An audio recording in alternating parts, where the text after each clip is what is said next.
IoT Friday, and today we're here with a new friend, Our Yeti, mic. our Yes. mic. Hopefully for better audio, we try to improve every time, of course. I'm Steven. And I'm Tom.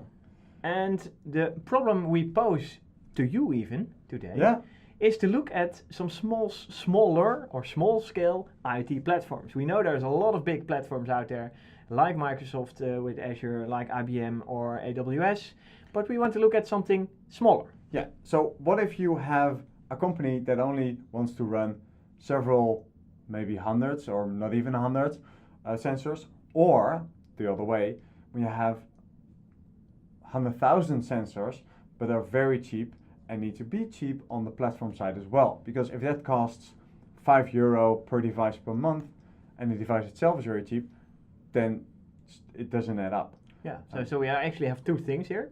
On the one hand, we have the amount of elements in this IT solution, and that is more or less than the big scale solutions. And on the other hand, you have the financial part, basically.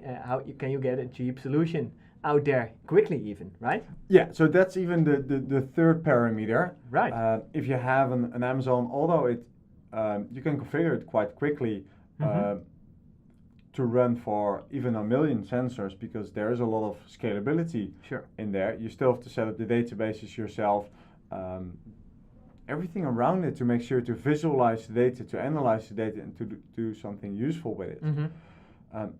But what if you quickly want to set up an environment where you can scale to 100,000 devices, or 100, and make a front-end application very fast? Yeah, maybe it's not even about scaling up from 100 to 100,000, but it's a starting point that's interesting to us, because we were looking at, okay, what if you use a Raspberry Pi, or what if you use your Arduino for your first IoT solution? Yeah. You have those platforms? Exactly, they are there.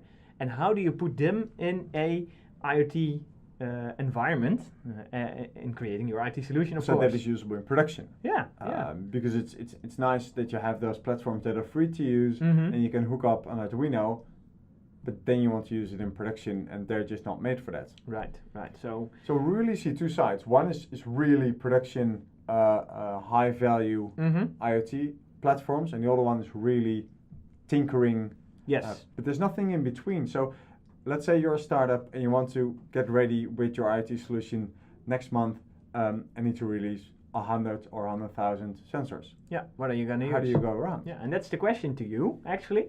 We want to look for, we are looking for platforms that are in that area. Yeah. So startup, the type of Raspberry Pi, Arduino kind of IoT platforms that you could give suggestions to us, and then we will definitely have a look into them and maybe even start comparing them and see how they have a lower threshold in these three areas that we just discussed. Yeah, so that's an interesting one to you. So get back to us with ideas for platforms, and we will get back to you with our comparison. Definitely. So that's it for today's IT Friday. And if you have any other questions or suggestions on topics that we should discuss, let us know, and hopefully see you on another IoT Friday. Goodbye. Bye.